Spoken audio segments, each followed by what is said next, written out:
Hello friend, आज के इस वीडियो में हम देखेंगे कि 10 डेल्टा किट को कैसे हम सेटअप करके टेस्ट करते हैं।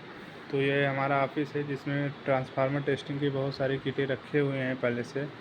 और इसमें एक ये पुराने मॉडल का थोड़ा 10 डेल्टा किट है, डोबल का है, M4100।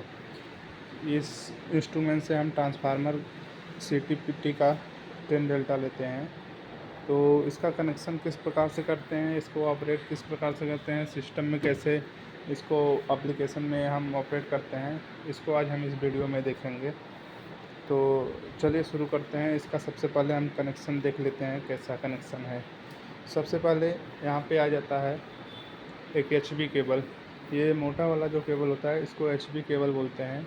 इसका कनेक्शन हम ट्रांसफार्मर के या CTPT के HV बुशिंग में करते हैं, ऊपर करते हैं। और LV के लिए यहाँ पे 2 केबल दिया हुआ है। जैसे एक ये केबल है और एक ये, तो इसमें दोनों में से हमें अगर एक दोनों हम लगा सकते हैं या एक से भी हम टेस्ट कर सकते हैं। अगर हमें दो UST GST दोनों मोड साथ में करना है तो हम 2 केबल लगाएंगे। अगर अलग अलग करना है तो एक केबल लगाएंगे। ज़्यादातर टाइम पे हम क्या होता है कि हम एक ही केबल से करते हैं और केबल केवल चेंज करते रहते हैं। तो यहाँ पे एक HV केबल है जो ट्रांसफार्मर के ऊपर बुशिंग में लगेगा, और LV केबल जो ये 10 डेल्टा पॉइंट पे लगता है, ट्रांसफार्मर के बुशिंग के 10 डेल्टा पॉइंट पे लगता है। और बुशिंग का 10 डेल्टा लेंगे तो वहाँ पे लगेगा। और अगर हम वाइंडिंग का 10 डेल्टा लेते हैं तो ये LV पे लगेगा, इसका LV बुशिंग पे लग जाएगा। और इसमें दूसरा जो कनेक्शन होता है, ये कनेक्शन जो होता है हम लैपटॉप में करते हैं, यानी अपने PC में करते हैं, जहाँ से हम इसको एप्लीकेशन से कनेक्ट करेंगे। तो यहाँ पे ये दूसरा केबल यहाँ पे लग गया। और इसमें से ये 2 केबल जो हैं ये सेफ्टी स्विच हैं, यानी ये वाले जो स्विच हैं, जब हम टेस्ट मोड ऑन करेंगे तो इन दोनों स्विच को एक साथ दबाए रखेंगे, तभी हम टेस्टिंग स्टार्ट होगी। अगर हम इसको छोड़ देते हैं टेस्टिंग के वक्त तो ये टेस्टिंग बंद हो जाएगी ऑटोमेटिक। यानी इन दोनों स्विच को साथ में दबाना है टेस्टिंग के टाइम पे। और बाकी बचा एक ये केबल, ये वाला जो केबल होता है ये पावर केबल होता है, यानी इसको हम सप्लाई बोर्ड में यहाँ पे कनेक्ट करिए हैं, तो सप्लाई बोर्ड से इसको कनेक्ट कर दिए हैं। और ये जो 2 केबल है इसमें लिखा है एक रिमोट सेंसर, यहाँ पे देख सकते हैं एक रिमोट सेंसर है और एक सेफ्टी स्ट्रोब है। यानी ये जो दोनों केबल है ये सेंसर में एक जो केबल है एक गया है इस लाइट के लिए, ये बल्ब है जो सेफ्टी बल्ब है, यानी जब टेस्टिंग स्टार्ट होगा तो ये लाइट जलने लगेगी, जिससे हमें पता चलेगा कि टेस्टिंग अभी ऑन है। और ये जो है ये हमें टेम्परेचर और ह्यूमिडिटी कितना है एनवायरनमेंट में, उसको इससे हमें पता चलता है। यानी आपने देख लिया ये सारे केबल कहाँ कहाँ कनेक्ट है। और ये केबल जो होता है कैलिब्रेशन करने जब जाता है किट तो वहाँ पे इसका यूज़ करते हैं। और यहाँ पे MCB है इसका, यानी जब हम पावर केबल यहाँ पे लगा दिए हैं सप्लाई बोर्ड में, वहाँ से जब आएगा सप्लाई तो हम MCB ऑन करेंगे। MCB जैसे ही ऑन करेंगे तो ये किट हमारा ऑन हो जाएगा। और उसके बाद ये जो कम्युनिकेशन केबल है इसको हम लैपटॉप में लगाए हैं। तो लैपटॉप में हम कैसे इसको ऑपरेट करते हैं आइए उसको देख लेते हैं। तो सबसे पहले इसका जो सॉफ्टवेयर होता है ये है डोबल का M4000 जो है इसका सॉफ्टवेयर है। तो हम इसको ऑन करेंगे उसके बाद हम ओके कर देंगे। तो इसको कनेक्ट करने के लिए हम सबसे पहले देखेंगे कि इसका पोर्ट कौन सा है। तो हम यहाँ नीचे जाके सर्च करेंगे, सर्च में करेंगे डिवाइस मैनेजर, यहाँ पे हम अगर लिखेंगे DEVICE डिवाइस लिखेंगे तो यहाँ पे आ जाएगा पहले ही ऊपर डिवाइस मैनेजर। तो डिवाइस मैनेजर में हम जाकर क्लिक करेंगे तो यहाँ पे खुलेगा एक ऑप्शन रहता है पोर्ट का इसमें, यानी इस ऑप्शन में जैसे हम जाएंगे पोर्ट, इस पर डबल क्लिक करेंगे और इसके नीचे जो खुला ऑप्शन उसको हम डबल क्लिक करेंगे तो यहाँ पे आ जाएगा COM6, यानी जिस भी पोर्ट में हमें कनेक्ट करना होता है लैपटॉप से वो यहाँ आके हमें पता चलेगा। तो सबसे पहले हमको इसको ही चेक करना है कि कौन सा यहाँ पे लिखा है। तो यहाँ COM6 लिखा है, यानी ये वाले पोर्ट में ही हम जब लगाएंगे तभी तभी हमारा लैपटॉप से और किट से कनेक्शन हो पाएगा। तो यहाँ COM6 है, इसको हम ओके कर देंगे और हम इसको यहाँ से कट कर देंगे। इस विंडो को कट करने के बाद अब हम इसमें चेक करेंगे किट को कनेक्ट कराने के लिए। सबसे पहले हम जाएंगे टूल ऑप्शन में। टूल ऑप्शन में जाने के बाद हमें जाना है कॉन्फ़िगरेशन में। कॉन्फ़िगरेशन में जाने के बाद हम यहाँ पे देखेंगे ऑप्शन आएगा ये कैलकुलेट का, इसको हमें क्लिक करके रखना है, यानी ओके करके रखना है और हम इसको ओके कर देंगे। और इसको पोर्ट को देखने के लिए हमें फिर से टूल में जाना है, कॉन्फ़िगरेशन में जाना है और इंस्ट्रूमेंट में जाना है। यहाँ पे आपको दिख जाएगा कौन सा है। जहाँ अगर हमने जो डिवाइस मैनेजर में COM6 देखा था तो यहाँ पे आके हमें COM6 सेलेक्ट करना है। COM4 है तो COM4 7 कुछ भी जो वहाँ पे रहेगा वही आके यहाँ पे सेलेक्ट करना है। सेलेक्ट करने के बाद हम ओके कर देंगे, बाकी सब कुछ नहीं करना है, हमें ओके करना है। यानी अब हमारा ये डिवाइस PC जो है इस किट से कनेक्ट हो चुका है। अब हम टेस्टिंग कैसे करते हैं उसको देख लेते हैं। टेस्टिंग करने के लिए सबसे पहले आप किस कंपनी से आए हैं काम करने के लिए उसका नाम लिख दीजिए।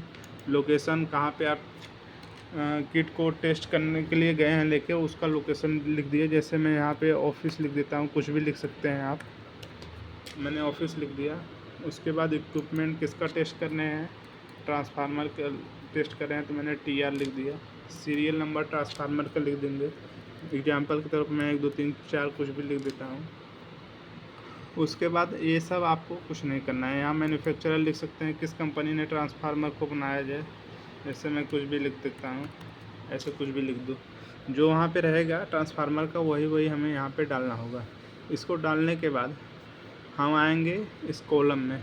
इस कॉलम में जो 1 नंबर है यहाँ पे हम जैसे हम क्या टेस्ट करने हैं। जैसे ट्रांसफार्मर का हम HV2LV यानी GST मोड कर रहे हैं। UST मोड कौन सा मोड सेलेक्ट करना है हमें वो यहाँ पे लिखेंगे। तो हम HV2LV कर रहे हैं तो हम लिखेंगे HV2LV लिख दिया हमने। और यहाँ पे हमें LC जो है यानी लीकेज में हमें सेलेक्ट करना है एक्चुअल E नंबर। यहाँ पे आप देखिए E लिखा है तो इनको ये वाला सेलेक्ट करना है E। और उसके बाद हमें यहाँ पे सेलेक्ट करना है USTR सेलेक्ट करेंगे। यानी USTR का मतलब ये रेड जो हमने लगाया है केबल जहाँ पे USTR है ये। अगर हम USTB करेंगे तो इस केबल से हमारा टेस्टिंग होगा। यानी हम जो जिसमें केबल लगाएंगे उसको यहाँ पे सेलेक्ट करेंगे। तो हमने R में लगाया है केबल LV का तो हम USTR में करेंगे। अगर ब्लू रहता है तो हम ब्लू में सेलेक्ट करते हैं। अगर हमें दोनों का टेस्ट साथ में करना है तो RB ऐसे कुछ भी सेलेक्ट कर लेते हैं। कुछ भी नहीं, जो हमने वहाँ पे करना है वही करेंगे। बाकी हम कितना वोल्टेज इंजेक्ट करेंगे। जैसे हम यहाँ पे एक मॉड्यूल हम लोग कंपनी ने मतलब यहाँ पे रखा हुआ है कैलिब्रेशन के लिए, किट के कैलिब्रेशन के लिए। तो यानी 3 किलो ओम का रेजिस्टेंस है, इसमें 30 किलो ओम का और यहाँ 300 किलो ओम का रेजिस्टेंस है। तो HV का कनेक्शन हमने यहाँ पे किया है। मान लीजिए ट्रांसफार्मर का HV बूसिंग है और ये 10 डेल्टा पॉइंट है ट्रांसफार्मर का बूसिंग का। तो हमने यहाँ पे LV केबल लगा दिया है, यहाँ पे HV केबल कनेक्ट कर दिया। ये मोटा वाला केबल जो है LV का है जो यहाँ से किट से आया है। और LV का ये वाला केबल जो है ये हमने यहाँ पे LV में लगा दिया है। ये HV है और ये LV है। तो हम बारी बारी से टेस्ट कर सकते हैं कि 3 किलो ओम का कितना 10 डेल्टा आ रहा है, 30 किलो ओम का कितना 10 डेल्टा आ रहा है, 300 किलो ओम का कितना 10 डेल्टा आ रहा है। और इसको LV केबल को हम ऐसे सब कनेक्ट कर दिए हैं। HV हो गया, LV हो गया। अब हम देखते हैं आगे का प्रोसेस। तो वहाँ पे कनेक्ट करने के बाद हमने यहाँ पे E कर दिया है, यहाँ पे USTR कर दिया। हमें ये छोटा सा इक्विपमेंट है जिसमें हम 1000 वोल्ट इंजेक्ट करेंगे। तो 1000 के लिए यहाँ 1 सेलेक्ट कर देंगे। KV है यानी 1 KV हो गया ये। बाकी सब हमारा ओके हो गया। अब टेस्ट करने के लिए सबसे पहले हम इस पे 1 नंबर पे कॉलम में क्लिक कर देंगे जो सेल है। और उसके बाद हमें ये वाला ऑप्शन जो दिख रहा है यहाँ पे ये करंट वाला, तो हमें एक नंबर वाले सिंगल टेस्ट पे क्लिक करना है। सिंगल टेस्ट पे क्लिक करने के लिए यहाँ पे एक सेलेक्ट है, यानी यहाँ पे एक आ जाएगा और हम ओके कर देंगे। ओके करने के बाद हम यहाँ पे कंटिन्यू करेंगे, कुछ नहीं इसमें करना है।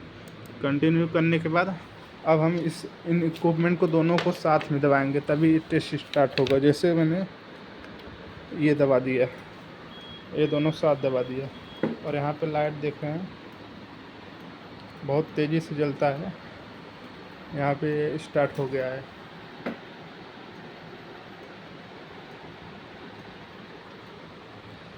और इस प्रकार इसमें डिस्प्ले ये चलने लगेगा यहाँ पे, यानी टेस्ट स्टार्ट है। जब तक टेस्ट चलता रहेगा तब तक हमें ये इस स्विच को, सेफ्टी स्विच को दबा के रखना होगा। अगर बीच में छोड़ देते हैं तो ये टेस्ट बीच में ही बंद हो जाएगा और रिजल्ट हमारा नहीं आएगा। तो देख लेते हैं कैसे ये ख़त्म होता है। और यहाँ पे नीचे पैरामीटर दिखने लगे। टेस्ट ख़त्म होते ही हम ये सेफ्टी स्विच को छोड़ देंगे और इसको यहाँ पे कहीं भी रख सकते हैं। और रखने के बाद हमको ये नीले वाला जो ब्लू बटन दिख रहा है, यहाँ पे क्लिक करेंगे तो ये सेव हो जाएगा। यहाँ पे सेव हो जाएगा और यहाँ पे देखिए, यहाँ पे ये रिज़ल्ट आ गया। जैसे ये मिली एम्पियर, ये इसका कितना करंट लीकेज था वो आ गया। और यहाँ पे आ गया ये मेजरमेंट जो 10 डेल्टा है हमारा, यहाँ 0.468% आ रहा है। और यहाँ पे भी करेक्ट करके आ रहा है 0.46%। और कैपेसिटेंस है जो 4131.79 पिकोफैरेड, यानी ये कैपेसिटेंस हो गया, ये पावर फैक्टर हो गया। और यहाँ पे लीकेज करंट, यानी ये आ गया हमारा टेस्ट रिजल्ट। अब इसको सेव करने के लिए आपको जाना है फाइल में, फाइल ऑप्शन में जाना है। सॉरी, फाइल में नहीं जाना है, ये फाइल के नीचे जो आपको नीला वाला ये ब्लू बटन दिख रहा है, यहाँ पे सेव करेंगे तो यहाँ पे आ जाएगा। यहाँ पे फाइल सेलेक्ट कर लीजिए, कहाँ पे आपको सेलेक्ट करना है। जैसे मैं डेस्कटॉप पे सेलेक्ट करता हूँ और कोई एक फ़ाइल जो मैंने बनाया है पहले से, उसमें ये सेलेक्ट करने के बाद ओपन करूँगा इसको और यहाँ पे सेव कर दूँगा तो हमारा फ़ाइल सेव हो गया है, यानी ये टेस्ट कंप्लीट हो गया। अब हमें दूसरे GST मोड में कर लिया। अगर GST मोड में करना होगा तो हम यहाँ पे ऑप्शन में जाएंगे, GST-R सेलेक्ट करेंगे, यानी UST, GST, GST-G 3 मोड में हम 10 डेल्टा करते हैं। तो इस प्रकार से हमने ट्रांसफार्मर का वहाँ पे 10 डेल्टा करना है। यहाँ पे हम लोग क्या करते हैं, टेस्ट किट जब साइड से आता है तो उसको एक बार फिर से साफ़ करते हैं, केबल वगैरह सब साफ़ करेंगे और किट को चेक करेंगे, कैलिब्रेट करेंगे। उसमें जैसे हमने पहले जितना किया होगा अब करेंगे तो उतना ही वैल्यू आनी चाहिए। तो इस प्रकार से हम यहाँ पे सभी किटों को चेक कर सकते हैं। और ये 10 डेल्टा का हो गया। अभी मैंने SFRA, WRM बहुत सारी किटें हैं, उनको चेक करके रख दिया है साफ़ करके। तो नेक्स्ट वीडियो में किसी और किट का हम देखेंगे कैसे टेस्ट करते हैं।